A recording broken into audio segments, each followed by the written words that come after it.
হুমায়ুন কবির, তোমাকে শুদ্ধ বাংলাতে একটা কথা বলতে চাই।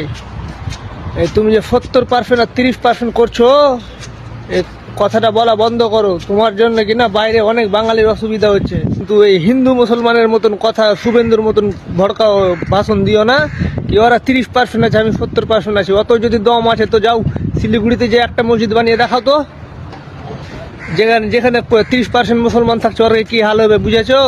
নিজের রাজনীতির লেগে আমাদের জীবন মানে রিক্সে ফেলিও না।